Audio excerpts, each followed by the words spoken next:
dependendo da hora que você está assistindo esse vídeo. Bom dia, boa tarde ou boa noite. Minha equipe é composta por Alander, Camila, Álvaro, Karine e por mim, Douglas. Somos alunos da turma 11 de Psicologia do Centro Universitário INTA Uninta. E vamos fazer um vídeo referente à AP2, que foi um ensaio crítico que nós abordamos o tema desemprego e precarização do trabalho na disciplina de Psicologia Social 2. A seguir, nossa apresentação. Bom, eu vou falar um pouco sobre a parte introdutória do nosso trabalho, que foi falado sobre os fenômenos sociais, que ele é como uma atividade social, onde une todos os fenômenos esses que não são poucos, e eles são produzidos por grupos de pessoas. É daí que o sistema econômico de cada sociedade aparece, onde dentro de cada conceito econômico é realizado compras e vendas. Não é possível separar fenômenos econômicos de sociais, porque ambos estão relacionados ao comportamento de um grupo ou de uma sociedade, ou seja, já é um costume, né? E são exemplos como a inflação, o aumento de riquezas, mas também o desemprego, né? Que é uma pauta que nós vamos dar mais ênfase no nosso trabalho. O desemprego no nosso país é uma pauta que está em alta, onde acaba acontecendo um grande retrocesso, acaba mexendo com toda a economia e assim acarretando uma crise. A falta desse dinheiro, que consequentemente acaba não circulando, acarreta prejuízos para muita gente, não só para os desempregados, mas também para todos que trabalham e têm seus salários reduzidos, ou até mesmo para os que trabalham para si, que acabam não tendo mais aquela renda fixa que tinha e acabam tendo que cortar custos necessários, né, para a vida, porque o dinheiro que não tem, consequentemente não circula e acaba ficando parado. Ou seja, como você vai investir numa coisa que você não vai ter o seu retorno imediato. E diante de uma crise dessa, que consequentemente acaba desestabilizando toda a economia do país, se faz presente grandes fenômenos, não só o desemprego, como vocês puderam ver, né? E atualmente, né, no Brasil, diante de uma pandemia que eu acredito ser de conhecimento de todos, se faz presente toda essa crise que eu falei um pouco, pois acabou afetando toda a economia do país. Foi preciso fechar todos os comércios por longos meses. E é daí que entra também outra pauta, que é o auxílio emergencial que foi ofertado para aqueles que diziam se precisar, né?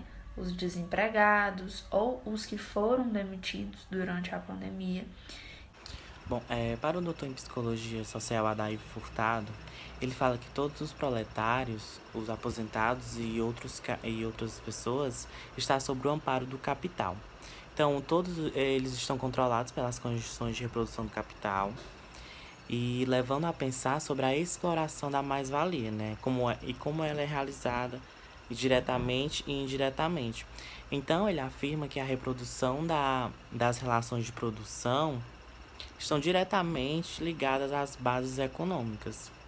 Então, por isso, o mundo do trabalho ele se organiza como um empregador, um empregado e trabalhadores autônomos, e entre outras profissões. E é isso que leva a um desdobramento, né, mais amplo de onde está relacionado também a vida e que se expressa através do cotidiano, né, de todo mundo que vive esse raciocínio, né, de Adair Furtado. Ele vai citar as relações de produção, que são por meio de 4 normas, os valores, as crenças e as representações necessárias para a manutenção e a reprodução de materiais.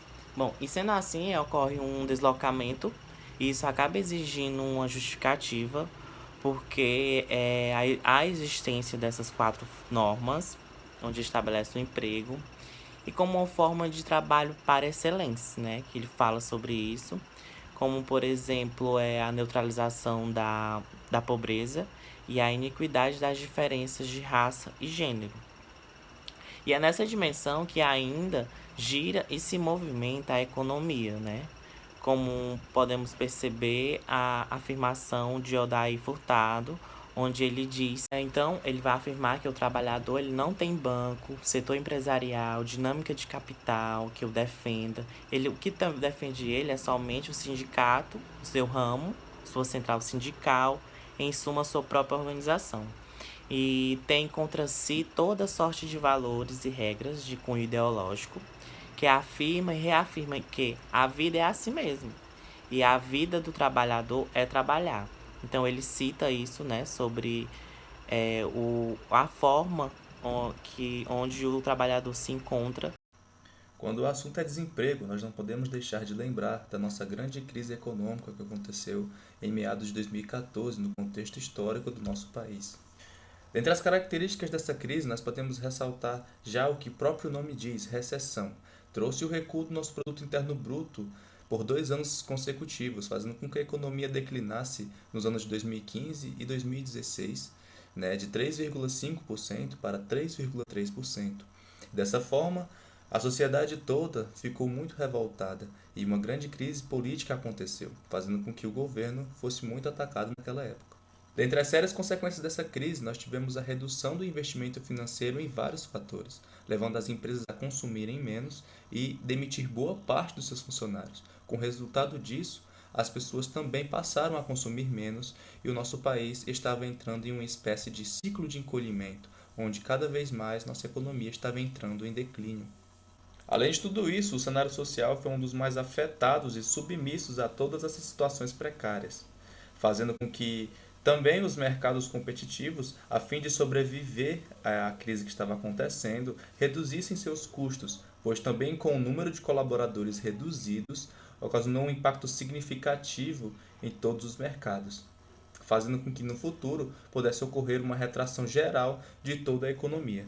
Quando falamos de desemprego, também não podemos deixar de citar a grande evolução da tecnologia, que fez com que várias pessoas fossem demitidas e com as indústrias cada vez mais evoluídas e mecanizadas, substituíssem as pessoas nas suas áreas de produção por máquinas e coisas que fizessem com que a economia gerasse de forma mais rápida, né? E que o custo também da produção fosse menor. Além dessa substituição, nós também temos a grande necessidade de pessoas mais capacitadas para atuar em áreas mais específicas de produção.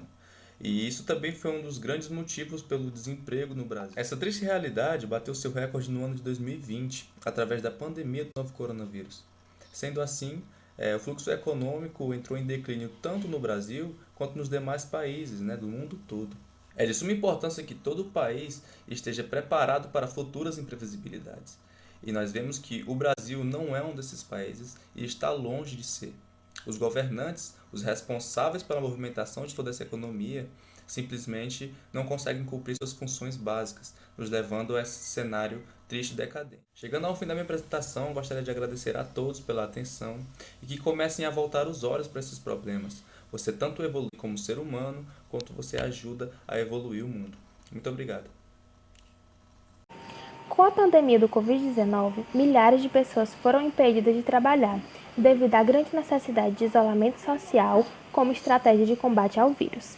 Assim, essa realidade afetou severamente a vida de diversos profissionais, estendendo-se desde trabalhadores autônomos até donos de grandes empresas, mantendo-se assim apenas serviços considerados essenciais. Essa realidade, além de afetar severamente a saúde mental desses sujeitos que passaram a viver em constante incerteza e em extrema necessidade, também afetou a economia do nosso país, promovendo o aumento da pobreza, desigualdade social, tornando-se um problema político de escala governamental. Toda essa situação do desemprego também pode acabar tornando-se extremamente prejudicial para as pessoas que conseguem manter-se em seus respectivos empregos, pois todo esse desespero da população, essa grande demanda de pessoas procurando por novos empregos, pode acabar gerando uma precarização do trabalho por parte dos contratantes para com os seus empregados. Isso pode ser demonstrado a partir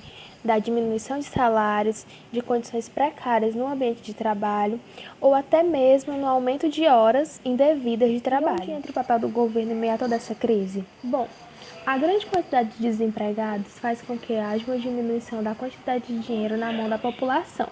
Isso faz com que o consumo seja reduzido também, pois já que essas pessoas estão sem dinheiro, elas tendem a consumir menos. E assim faz com que não haja a circulação do capital. E como o governo lidou com isso? Resolveu criar, como medida econômica, o chamado auxílio emergencial. Nada mais foi que uma quantia mensal dada a cidadãos e que inicialmente teria a duração de apenas 3 meses, mas tendo em vista as necessidades do período de quarentena, foi estendido mesmo após a retomada dos serviços normalmente. Então, falando sobre o primeiro passo de um jovem que acaba de terminar o ensino médio. Sem ter uma confirmação se consegue entrar numa faculdade ou se tenta procurar um primeiro emprego. Então, os prós e contras. Muitas vezes a faculdade não é na cidade do jovem, ele precisando se deslocar para outra cidade para estudar. Muitas vezes, na maioria dos casos, faculdade particular muitas vezes é mais caro, mas mesmo assim tem jovens que conseguem e que tentam até onde vai. E as faculdades públicas são muito concorridas. E esses contras levam o jovem a procurar um primeiro emprego. Às vezes nem tentam a faculdade, vão logo atrás do primeiro emprego, por causa desses contras. Ver que é melhor trabalhar primeiro e depois pensar no estudo quando tiver com uma vida estável e por aí vai. E também a questão da escassez da mão de obra. A gente vê que a tecnologia está muito avançada hoje em dia. E ver que a mão de obra está cada vez mais escassa, as empresas estão pegando menos pessoas para trabalho braçal, essas coisas, e isso vai dificultando cada vez mais a vida do ser humano também por causa disso, da tecnologia avançada hoje em dia. E em relação à pandemia, a gente vê aquela questão das pessoas que saíram do trabalho porque o trabalho fechou ou porque diminuiu a carga horária, diminuiu os dias que funcionava. Aí aquela pessoa fica imaginando, como eu saí do meu trabalho, será que eu volto? Será que vão me contratar de novo? E as pessoas que continuam trabalhando, será que eu vou continuar trabalhando aqui? Será que vão continuar pagando o meu salário como pagava antes?